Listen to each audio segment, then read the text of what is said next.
ating beloved pastor, the man of God, Pastor Walter Tabor.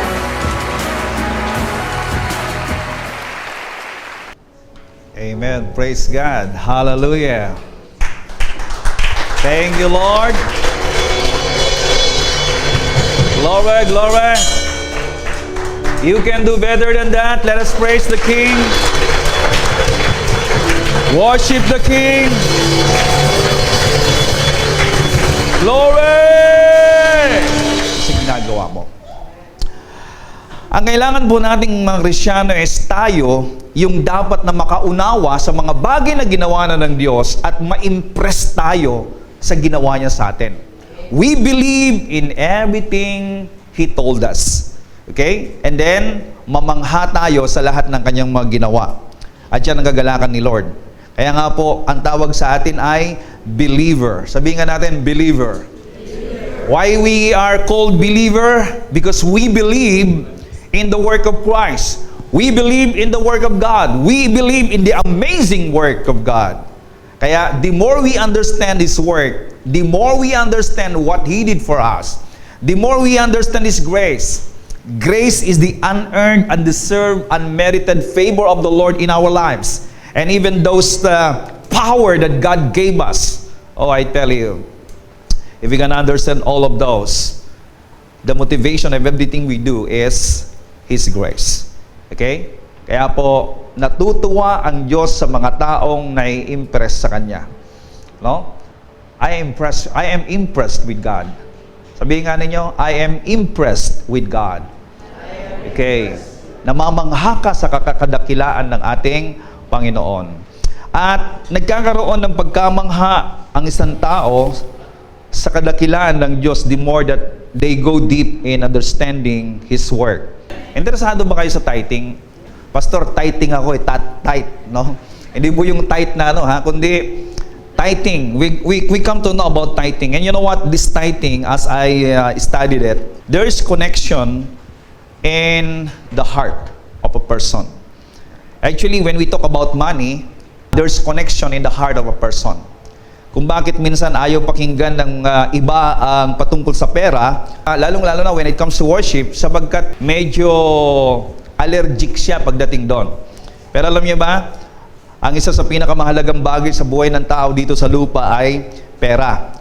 At kapag hindi po natin maingatan, ito po ang magiging kakumpetensya ng Diyos.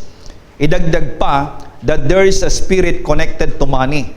Again, what's the name of that spirit connected to money? Mammon. Okay? Hindi yung mammon na kinakain nyo dyan sa labas, kundi the spirit of mammon, meaning this is the demon spirit connected to money. Evil spirit actually ito. At yan po yung sinabi ng Panginoong Kristo na walang makapaglingkod sa Diyos at sa mammon. Okay? Bakit sinabi ng Panginoon na mammon? Because He directly confront the spirit connected to mammon. Kaya kapag ang isang Kristiyano ay lumaya sa espiritu ng mammon, then dito po siya makakapaglingkod ng punong-puno ng kagalakan ng kanyang puso sa Diyos. Amen? Praise God. So now, we're going to understand tithing. Are you ready? Okay. Malakay tayo. Malachi.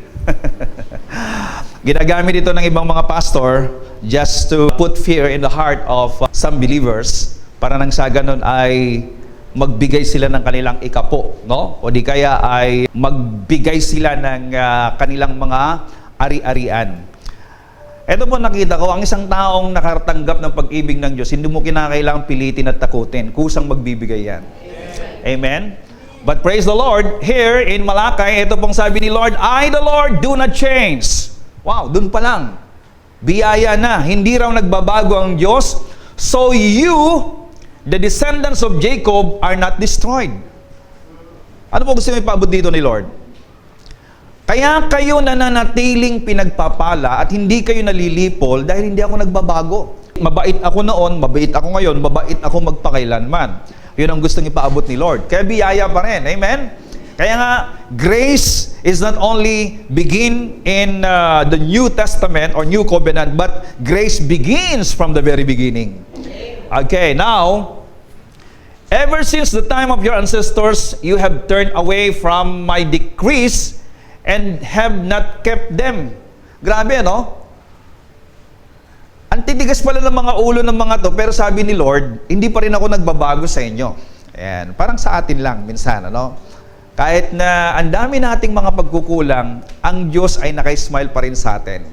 Ano? Ang dami po nating mga shortcomings, and yet still, we can feel the love of God. Every time we close our eyes and worship Him, the Holy Spirit is always there. Now, sabi rito, return to me, sabi ni Lord, and I will return to you. So this is an Old Testament verse, no? At sabi niya, but you ask, how are we to return? Paano kami babalik? And verse 8, will a mere mortal rob God? Yet you rob me. Ang tao ba'y ninanakawan ang Diyos? Pero ninanakawan niyo ako, sabi niya. But you ask, how are we robbing you? Paano ka namin ninanakawan? And maliwanag po ang sinabi ni Lord, in tithes and offerings. Pakisabi nga natin, in tithes and offerings. Offerings. Okay, plural. Ano? Hindi niya sinabi in tithes alone. But in tithes and offerings. Dalawa po yun, ha? Kaya lang, pag-uusapan muna natin ngayon para hindi naman po tayo mabilaukan. Tithes lang muna, ano? Okay. You are under curse, your whole nation, because you are robbing me. Okay? Matindi ito, ha? At ano nga ba ang kahalagahan ng tithes? Bakit sinasabi ni Lord na ninanakawan niyo ako? Pero ang pagnanakaw, marami pong nakalagay sa isipan ng maraming Kristiyano, akala lang nila na ninanakawan, tithes lang. Hindi, maliwanag po dito sinasabi ni Lord. Not only tithes, but tithes and offering. Tinatanggal ng iba yung offering eh. Amen? So, pwede mo rin nakawan ng Diyos, hindi sa tithes lang, kundi maging sa offering. Wow, praise God. At dahil po sila yung magnanakaw, sila lang yon, hindi para sa iyo yan, ha? Ano sabi dito? You are under a curse. Your whole nation, because you are robbing me. Pag ito po yung ibinabato sa atin, nakakatakot to. Lalong-lalo na if you know that you are not faithful in giving your tithes. And sometimes, even you're giving your tithes, you're not giving your offering. And even sometimes you're giving your tithes and offering, masakit at masama sa dibdib, no? Hindi ka lang makahinga. So, ibig sabihin, nagbibigay ka nga, grabe. Ang dami mong maktol at dahil dyan, inusisa mo lahat hanggang sa kahuli-hulihang sentabo saan nagpunta. Ayan. So, ibig sabihin, there's connection in the heart of a person. Okay? But praise the Lord, we are not under the old, we are under the new covenant. The under an old covenant, okay, particularly the covenant of God to Moses, na meron pong mga rules and regulation. In the old, if you don't obey, then there's curse. Merong sumpa. Pero ang ating pong kinalalagyan ngayon ay bagong tipan. Na ibig sabihin, it is far more better than the old. And in this new covenant, glory to the name of Jesus, ito po yung good news. Sabihin nga natin, good news.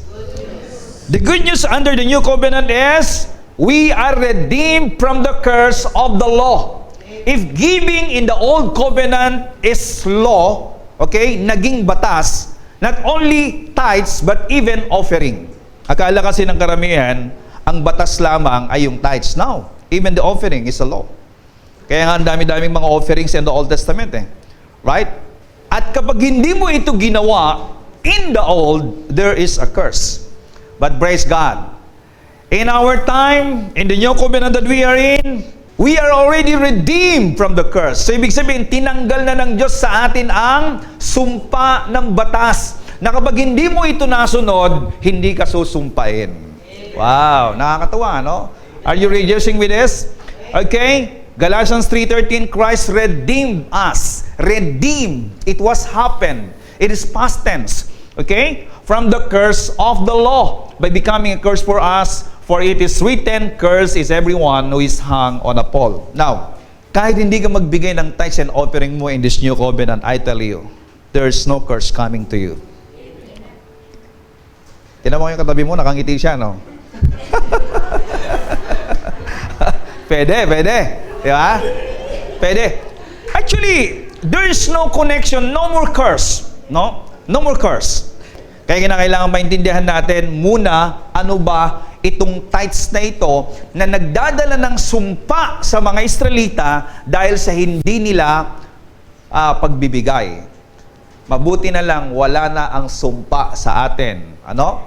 Dahil kung ganon, nako. Amen. Okay, so what is tithes? Tithes in Hebrew is ma'asar. Maasar. Yan, ang ibig sabihin yan. Maraming naaasar talaga sa sa tithes. So, in Hebrew, ang ibig po sabihin ay maasar. Okay. And that is the 10th part. Specifically, the 10th part.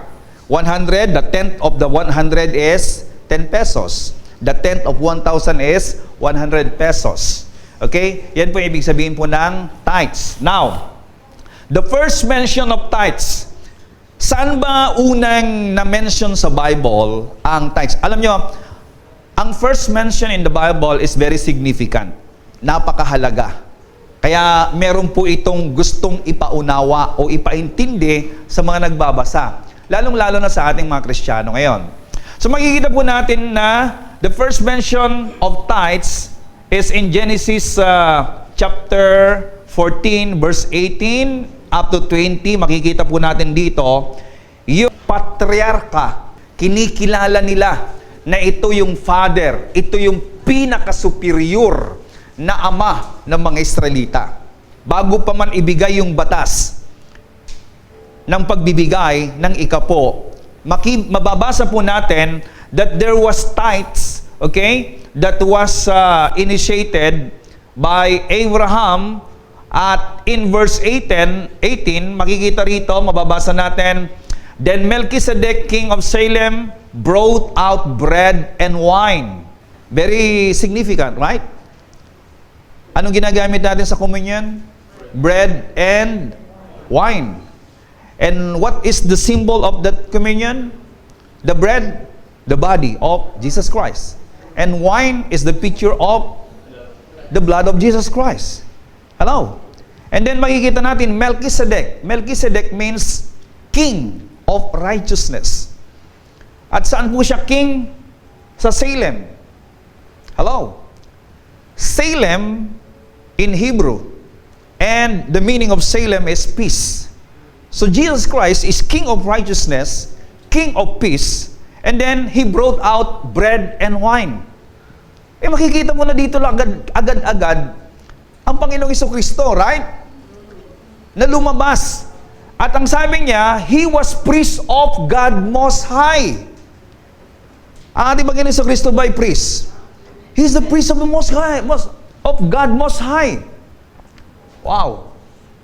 Now, nung lumabas po siya, He blessed Abraham. Anong sabi niya? Blessed be Abraham by God Most High, Creator of heaven and earth. Meaning, nung inilabas ni Melchizedek yung bread and wine, pinagpala niya si Abraham, pero bago niya pinagpala, sabi niya, pinalala ni Melchizedek kay Abraham, ang kataas-taasang Diyos na siyang lumikha ng langit at lupa. Okay? In verse 20, Praise be to God Most High, who delivered your enemies into your hand. So dito po sa pagpapalang binitawan ni Melchizedek kay Abraham, sinasabi po ni Melchizedek, okay, ang kataas-taasang Diyos, dakilang Diyos, na may likha ng lahat ng bagay, at sabi niya, praise be to His name, na siyang nagbigay sa iyo ng tagumpay. So ipinapaabot dito ni Melchizedek kay Abraham na yung tagumpay ni Abraham ay hindi dahil sa kanyang galing, hindi dahil sa dami ng kanyang mga armies o dami ng kanyang mga kawan, kundi dahil ang Diyos ang nagbigay sa kanya ng tagumpay. And praise God! Ano po ang response ni Abraham? Then Abraham gave him a tenth of everything na nasamsampu niya. Okay. So, makikita po natin dito, Abraham gave tithes. Not because it was commanded. Not because it is a law. There's no law yet that time in giving tithes. But it is a recognition, acknowledging that God is the one who gave him the victory. Praise God. Hallelujah. So that is the first mention of tithes. So napakahalaga ngayon na ang isang Kristiyano, ang pagbibigay niya ng kanyang tithes ay recognition ng Diyos nagbibigay ng tagumpay sa kanyang buhay. Tagumpay sa kanyang negosyo. Tagumpay sa lahat ng kanyang ginagawa. Tagumpay sa kanyang ministeryo. Tagumpay sa kanyang pamilya. If you're gonna recognize God, then it's up to you to react, no? Ano ang iyong magiging response? So this is the response of Abraham. Now, si Jacob naman, another patriarch, no? Alam po ninyo, pag meron pong sinasabi sa Bible na babasa ninyo, lalo na sa Bagong Tipan, patriarchs. Ibig sabihin, ito po'y tumutukoy sa mga fathers, mga great fathers ng Israel. At pagka binanggit mo yung patriarchs, nandoon po yung kanilang respeto, yung kanilang galang. Na ano yung kanilang ginawa, yun din yung kanilang gagawin. And I do believe na dahil ito'y ginawa ni Abraham, sino po ang nagturo din sa mga anak niya si Isaac at saka si Jacob? Bagamat hindi po ito nabanggit kay Isaac, but I do believe na ituturo ito ni Abraham. Ito po yung tagpo na lumayas si Jacob dun sa kanilang bahay. At papunta siya dun sa kanyang tiyuhin na si Laban. At sa kanya pong pagbibiyahe, siya po'y nakatulog sa isang lugar at nagkaroon po siya ng panaginip. Now, ito po yung sinasabi sa Genesis 28:20, then Jacob made a vow. Vow. Okay? Promise. A pledge. Saying, if God will be with me and will watch over me on this journey, I am taking and I will give me food to eat and clothes to wear, so that I return safely to my father's household. Then the Lord will be my God. And this stone that I have set up as a pillar will be God's house. And of all that you give me, I will give you a tenth. Wow. Paano i-recognize ni Jacob yung blessing kay God? By giving the tithes. Right? That is his vow. So, giving tithes before the law is recognizing the blessing of the Lord. It comes from God. Meaning, this is a wholehearted, coming from the heart. Kaya nga wholehearted eh. Okay? Worship, way of worship to your God. You agree? Under the Levitical priesthood, ito naman, no? Under the Levitical priesthood, it was commanded to the Israelites to pay their tithes. Ito na. More than 400 years after na nagbigay po si Abram ng ikapo, pagdating ngayon ng mga Levita,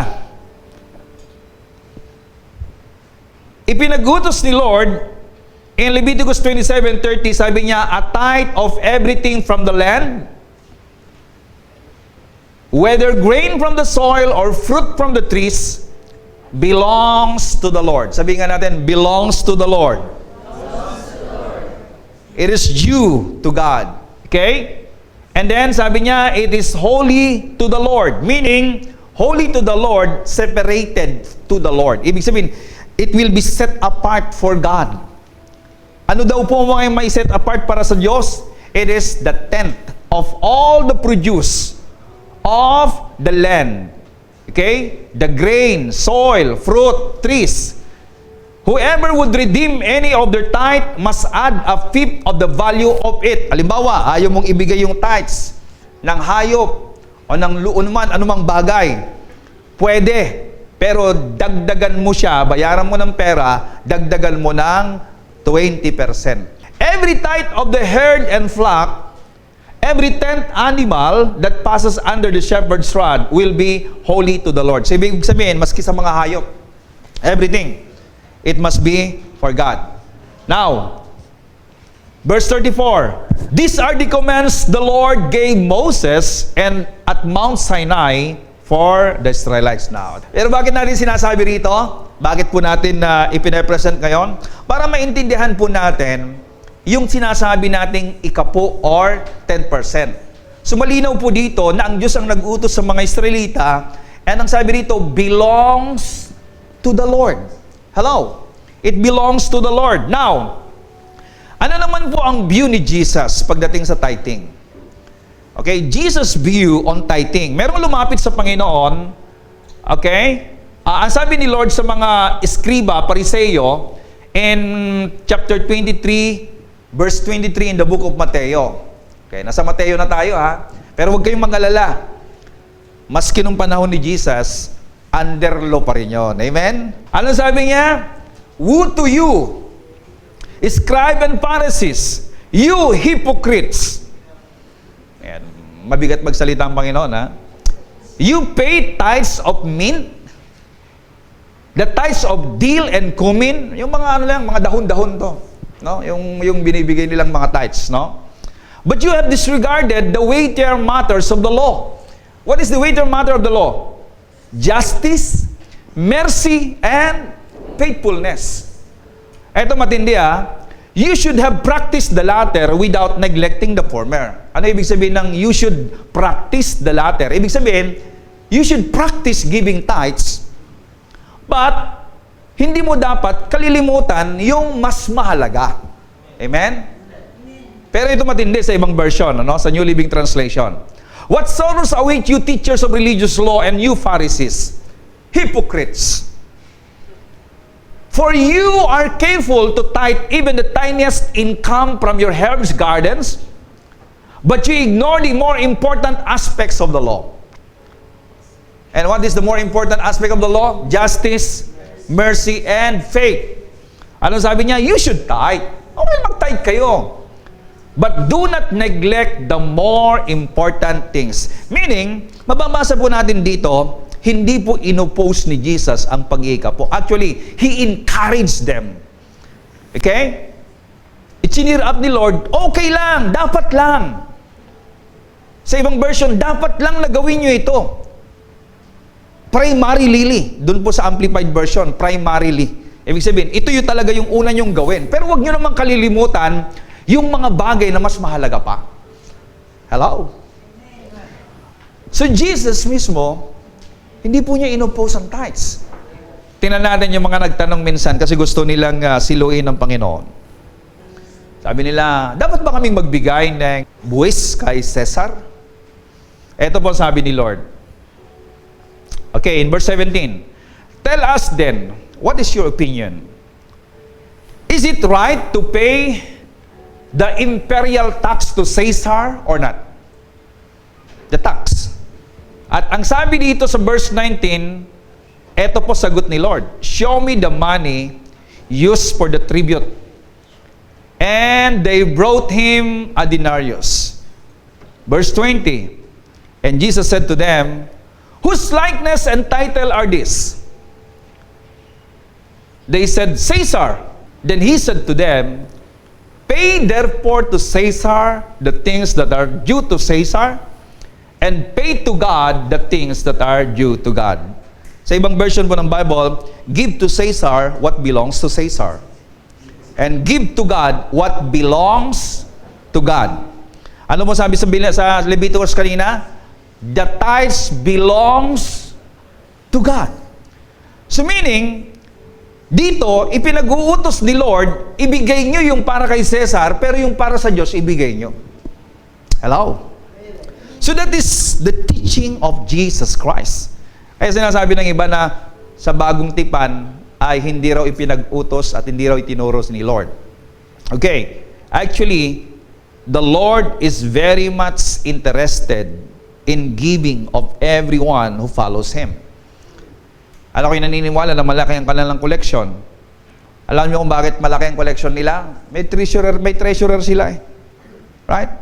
Kapag may treasurer, ang isang kumpanya, may treasurer yan, may accountant. Sino mga yon? Si Judas.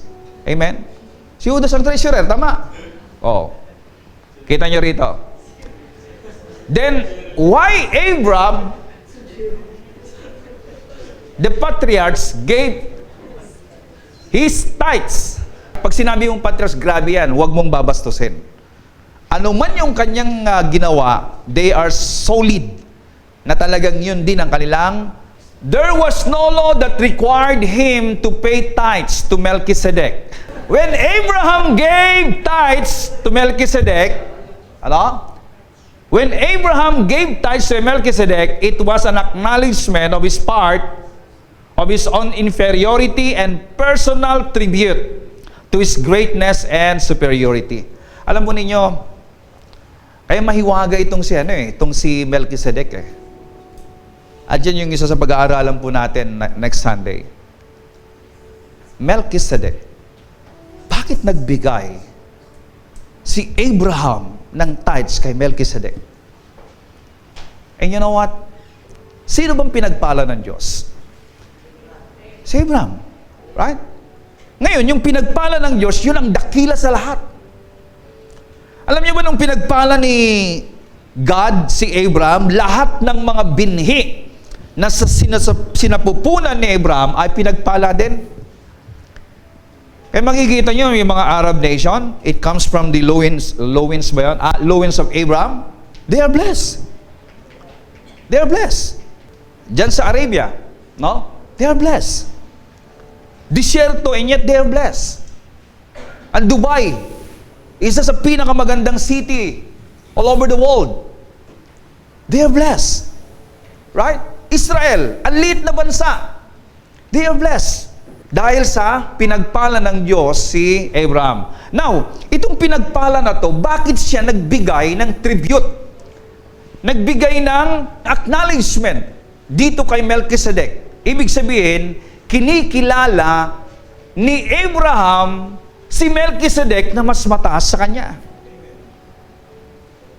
Oh, I tell you. Kaya nga, a personal tribute to his greatness and superiority. Now, who is Melchizedek? Okay?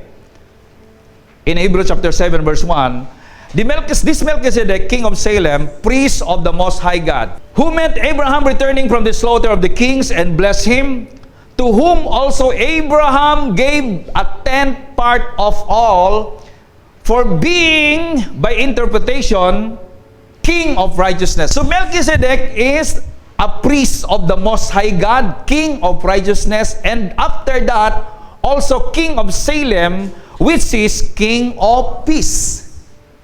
Lahat ng mga titulo kay Melchizedek, that is the title of Jesus Christ. Right? Ang sabi rito, eto makikita nyo verse 3, without father, without mother, without descent, walang, walang pinagmulan at wala ring mga kaapu-apuan, having neither beginning of days, nor end of life. Walang record ng kamatayan sa kanya. So, ibig sabihin, we can say that this Melchizedek, na pinagbigyan ni Abraham ng ikapo, even up to now, he's alive. But made like unto the Son of God. Tingnan niyo yung buhay niya, made like unto the Son of God. Abided a priest continually. Tingnan niyo bakit Son of God? Ibig sabihin, nagmula sa Diyos. Si Jesus, dalawang title niya. Being Son. Son of God and Son of Man. Son of Man, dahil siya'y pinanganak sa laman. Pinanganak ng tao. Son of God, dahil siya nagmula sa Diyos. Si Melchizedek, according to the writer of Hebrew, like unto the Son of God. So, ibig sabihin, siya'y nagmula sa Diyos. Hello? Kaya pala nagbigay, at ang kanyang, sabi niya, ang kanyang pagiging priest ay abided continually, meaning tuloy-tuloy yung kanyang pagiging priest. Kaya pala nagbigay si Abraham ng kanyang ikapo dahil yun yung paggalang niya, pagrespeto niya, pagkilala niya doon sa anak ng Diyos. Hello? Oh, glory. There is no law yet during that time. So the voluntary gift of Abraham implied a recognition to the personal superiority of Melchizedek. Recognition. Sabi nga natin, recognition. Now, giving tithes before the law was a recognition to the greatness and superiority of king and priest, Melchizedek, typology of Jesus Christ. And it was contributed voluntarily as deserved, showing respect, gratitude, or affection. Okay? Yun po yung pagbibigay without the law. It is showing respect, gratitude, and affection. To Jacob, it was a vow to pay honor and gratitude to God. Dahil kinilala niya na ang nagbigay ng yaman sa kanya ay ang Diyos. Pinagpala ba si Jacob? Nabasa niyo ba ang buhay ni Jacob? Paano pinagpala si Jacob? Actually, si Jacob lang po ang kakaiba sa Abraham, Isaac, and Jacob. Si Abraham, pinagpala siya dahil sa pagsisinungaling niya. Grabe yung biyaya ng Diyos sa buhay ni Abraham. Di ba? 2 ulit siyang nagsinungaling. Handa niyang ipamigay ang asawa niya, maligtas lang yung kanyang sarili. Di ba? Pag titingnan nga natin talaga, hindi karapat-dapat talaga si Abraham eh. Kaya lang, pag tinawag ka ng Diyos, ang tinawag ng Diyos at pinagpala ng Diyos, no one can reverse it. At ito po, kapag tinawag ka ng Diyos, hindi nagkamali ang Diyos sapagkat ang Diyos hindi nagkakamali. So, don't question God. Okay? But believe that God is a perfect God and He do no mistakes at hindi rin siya nagkamali nung tinawag ka ng Diyos. Hindi rin siya nagkamali nung ikaw ay tinawag niya bilang anak niya at nakipag-isa kay Kristo. So, eto nga po, yung sinabi natin na binasa natin kanina tungkol kay Jacob. Praise God. And he did it. No? He did it. At ako, ito yung naging practice nila at nituro niya sa kanyang mga anak, I do believe, hanggang sa ginawa ng Diyos na pangkalahatan sa lahat ng mga Israelita. Hello? Hanggang naging batas. Ang problema, nung hindi na sila nagbibigay, eto nga, sumpa na sa kanila. Ang tanong, sa atin kaya? Now, giving of tithes under the law is they gave because it was commanded. Number 2, they gave under compulsion. Ibig sabihin sa pilitan. Kaya nga may maningil ng buwis sa mga Romano, dito rin sa mga Hudyo, they gave. Nakakita na kayo ng religion na kapag nalaman nila na may blessing, pinupuntahan sa bahay. Sister, nag-testimony ka ng linggo, yung tithes mo. Nakarinig kayo ng ganon? May mga ganon di ba? Buti lang, hindi natin pinapractice yun dito dahil baka mamaya, maraming magbabackslide. Now, they gave because of fear of curse. So, saan kayo dito? No? Nagbibigay ba kayo dahil sa command? Nagbibigay kayo ba dahil kayo napipilitan? Eto, nape-pressure kayo ngayon sa turo ng pastor, ganun ba yun? Ano? O di kaya, do you give your offering or your tithes because of fear of curse?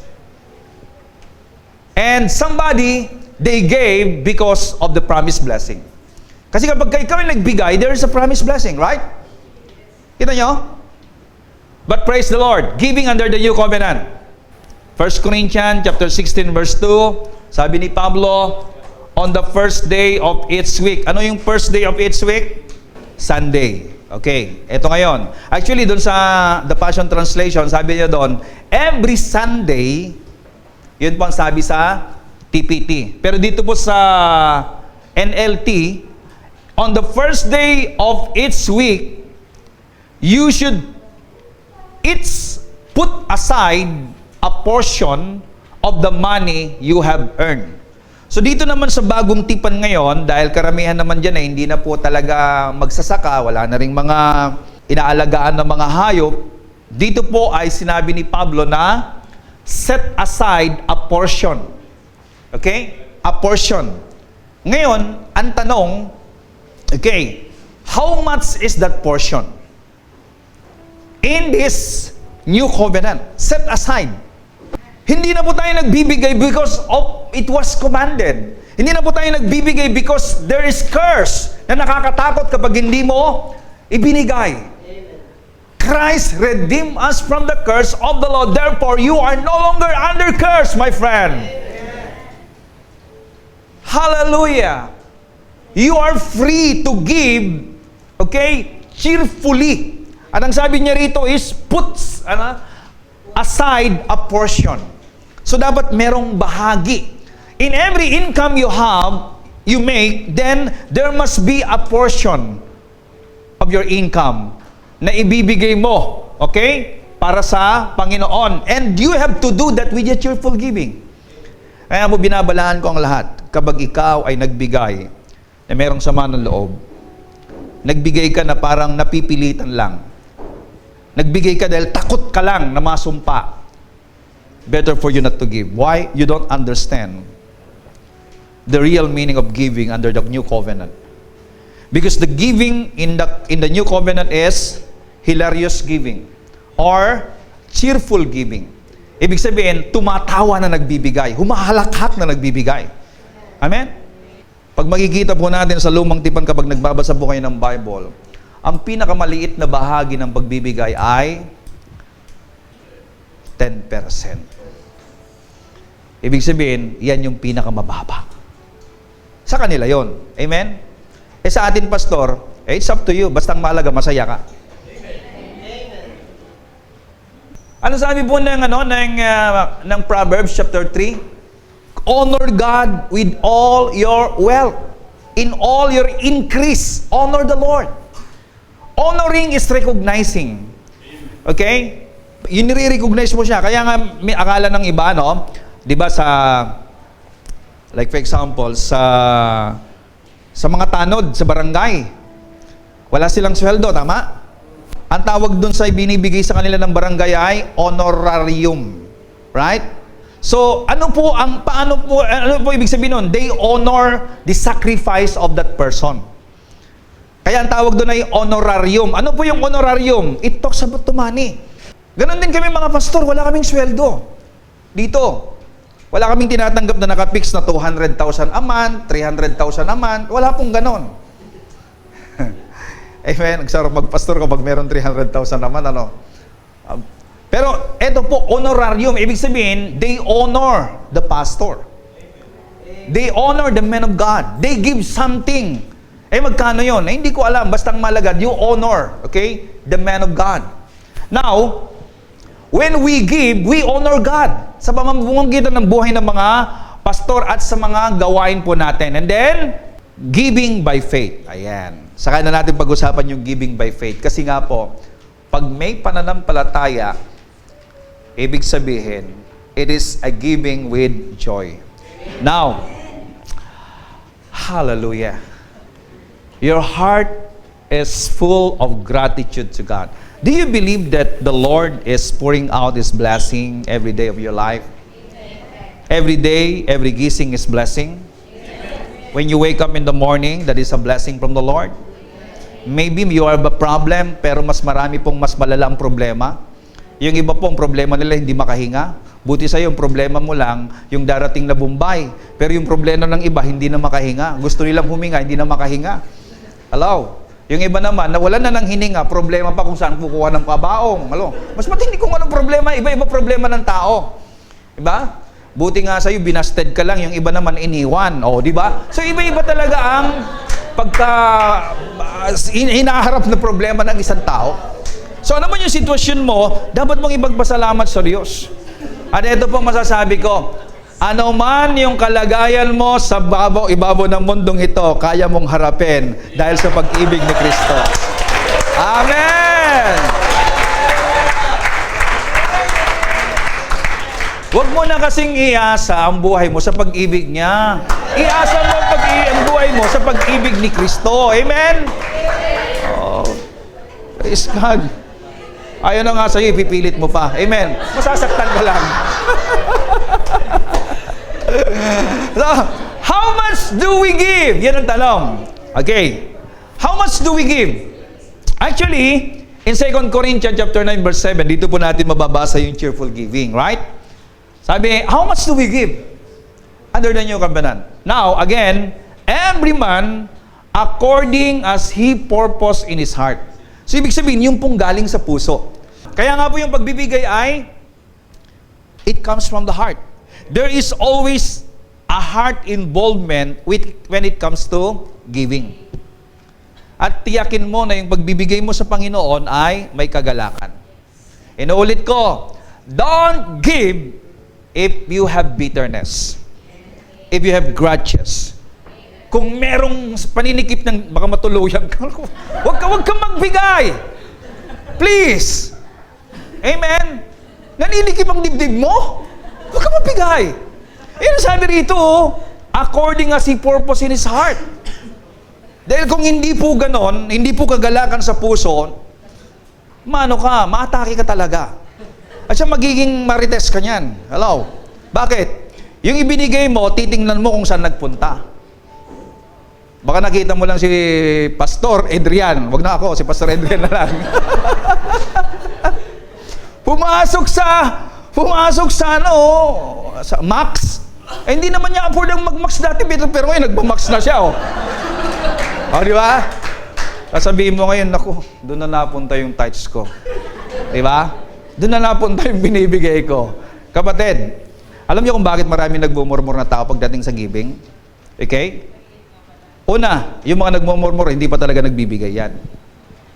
Pangalawa, yung nagbigay pero nagmumurmur, ibig sabihin, masama sa loob yan. May connection yan. Bakit connected yung pera, hindi niya binibitawan? Hello? Kung bakit masama ang loob niya kapag nakikita niya na bumibili ng bagong sapatos yung pastor niya, o di kaya yung pastor niya kasama yung pamilya niya nagpunta dun sa park, sa Luneta. O tinan mo, namamasyal na sila. O di ba? O di kaya kumain nga si Pastor Edian sa Mac. Talaga. At lahat ng yun nakikita niya sumasama ang loob niya because the money na nirelease niya, hindi po niya talaga binitawan, nakakonekta pa rin sa puso. Kaya ang tawag po doon ay connected sa heart niya, nasasaktan siya. So hindi po yung cheerful giving, hindi po yung New Testament giving. Ang pagbibigay po sa bagong tipan ay, pag binitawan mo, praise God, hallelujah, you put it in the ground.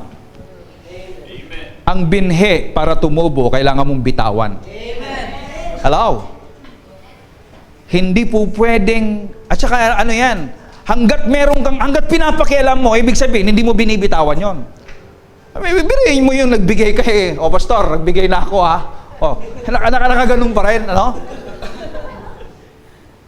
Kaya, ang ibinibigay ng sino man na pinapakialaman, ibig sabihin, hindi binibitawan. And that's the reason kung bakit hindi tumutubo.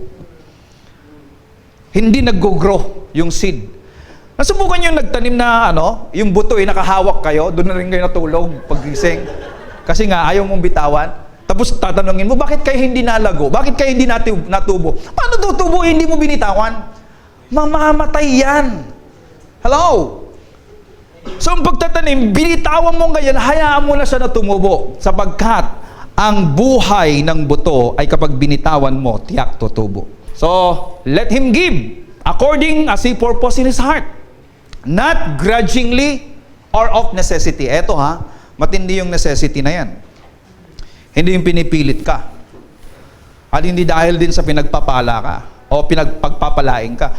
Kaya nagkakaroon ng maling motibo. That is a wrong motive. Actually, maraming nagbibigay dyan. Mapapanood natin even in television, in other, what they emphasize when it comes to giving is yung balik. Yun ang ini-emphasize ng marami. Pero dito, hindi po yung balik ang ini-emphasize natin. Ang ini-emphasize natin dito ay yung puso, yung motibo mo sa pagbibigay. There must be a cheerful giving, and the very reason why you give is you recognize God as the source of everything you have and all the blessing that you receive. Amen. And And because of His love for you. Ibig sabihin, yun yung motivasyon mo. At praise the Lord, merong pangako ang Panginoon that when you give, hallelujah, you cannot outgive God. Ibig sabihin, hindi po pwedeng hindi ibalik ni Lord sa iyo yan. Sapagkat nakikita ka niya, naging daluyan ka ng pagpapala. The Lord wants you to be a channel of blessing to many. Amen. But again, I want to warn everyone, you give not because you after of the triple or the multiple na balik. That's not the reason. You give cheerfully. At yan po ang buhay ng mga mananampalataya. Okay? Now, a cheerful giving is giving happily more than tithes. Kaya dito yung mga pinag-uusapan ay tithes, wala lang tithes. Oo, wala na talagang tithes. But in the new covenant, it is a cheerful giving. Hindi na po tayo na bihag ng 10%. Actually, 10% is just a minimum portion. 10 is minimum. Sabihin nga natin, 10 is minimum. Sino dito ang gustong sumahod ng minimum? Kapatid, kapag minimum lang ang sahod mo ngayon, yung inaaprobahan ng gobyerno, para sa sarili mo lang yun. Hindi ka makakapag-asawa. Paano, pastor, pag wala ka sa minimum? Di lalong huwag kang mag-asawa. Alam mo yun, there will be a time that the wages of a man in the last days, in one day, ay hindi kakasya para sa pagkain niya. Yun ang mangyayari in the last days. Pero ito naman sabihin ko sa inyo, yung mga nasa kaharian ng Diyos, yung mga anak ng Diyos, magkaroon man ng krisis sa mundo, hindi sila mawawalan ng pagkain. Mag-diet pa sila. Amen? Why? They have plenty. That is the supply of the Lord. Amen? Ang problema natin dito, hindi yung walang makain. Ang problema natin dito, paano mag-diet. That's our problem. Ibig sabihin, we have more than enough.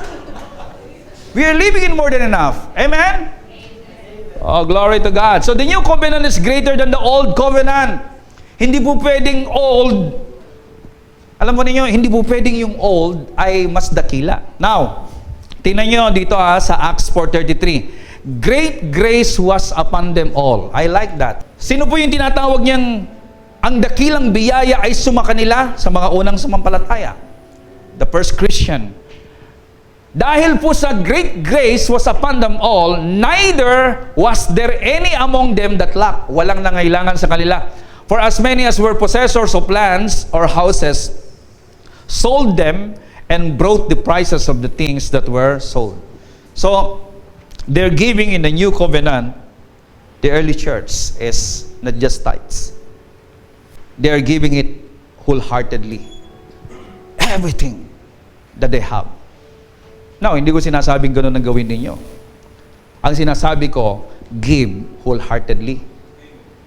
Give with a rejoicing heart. With a happy heart. Okay? At kapag yan po ang meron sa puso natin, your life will become happy every day. Masaya ka. Araw-araw. You praise God. You acknowledge God. Alam mo ninyo, napakahalaga ito sa buhay ng isang Kristiyano. Napakahalaga. Bakit? Umiikot ang buhay ng tao sa pera. At gusto ni Lord na you worship Him above all. Above all. Ibig sabihin, above your money. Above everything you have. You worship Him. Pero hindi mo ito magagawa hanggat di mo nakikita yung kadakilaan ng Diyos sa buhay mo. Hindi mo ito magagawa hanggat di mo nakikita kung gaano ka kamahal ng Diyos. Hindi mo ito magagawa hanggat di mo nakikilala ng Diyos na kaya niyang i-provide ang lahat ng pangangailangan mo. The reason why many Christians, they have no time in prayer, they have no time in hearing the Word of God, they have no time in worship, they have no time in a gathering like this, because they cannot trust God that the Lord can provide all their needs.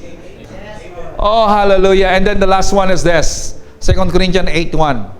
Beloved ones, we must tell you about the grace of God. Again, what is the reason? The grace of God. Kaya gusto ko po, and my prayer is this, let the grace of God be poured out in your life every day. Kaya po ang aking pong ipinabahagi talaga, araw-araw is all about the love of God.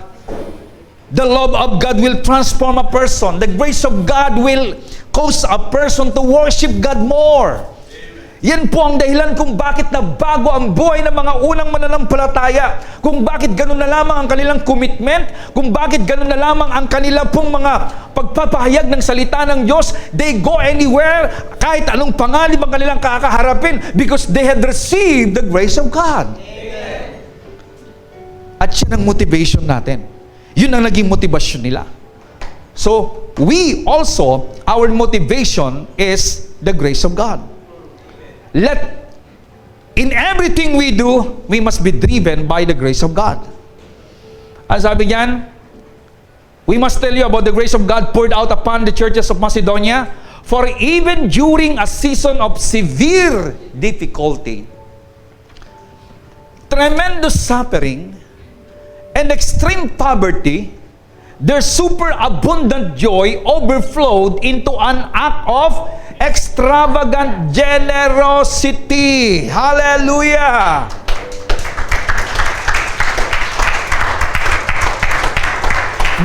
Bakit sila nagkaroon ng extravagant generosity? Because of the grace of God being poured out unto them.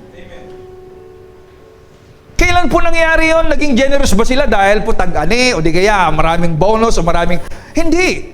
During the severe difficulty, season of severe difficulty, tremendous suffering. Ang titindi ng mga ginamit na salita. Severe difficulty, tremendous suffering, extreme poverty. Could you imagine that? Walang nakaranas sa atin ng ganun. Tama? Tingnan mo yung katabi mo. Yayamanin, tama? Oh, hindi ganyan, hindi sila ganyan. Katatapos ka lang nagbelo yan, tingnan mo. Hallelujah! At dahil po dyan, tingnan mo yung pagbibigay nila, listen to me, look to this verse.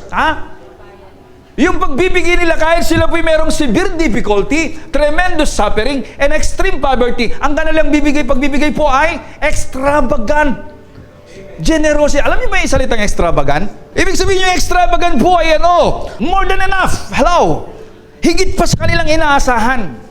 At nag-uumapaw. Yun po yun, ang kanila pong pagbibigay. Yan po yung description ni Pablo. At ano po ang nag-motivate sa kanila na magbigay? It's not because of the law. It's not because they are, napilitan sila o itinulak sila ni Pablo. Hindi rin dahil sa tinakot sila ni Pablo na kapag hindi kayo magbibigay, lalo kayong maghihirap, mapapasapay kayo ng impyerno. Hindi po yun ang dahilan. Amen? Sabihin ko sa inyo dito, kahit di kayo magbigay, langit kayo lahat, magkita-kita pa rin tayo doon. Amen? Mukhang sa lahat ng sinabi ko, yun lang ang pinalakpakan nyo. Amen? Magkikita. Di ba?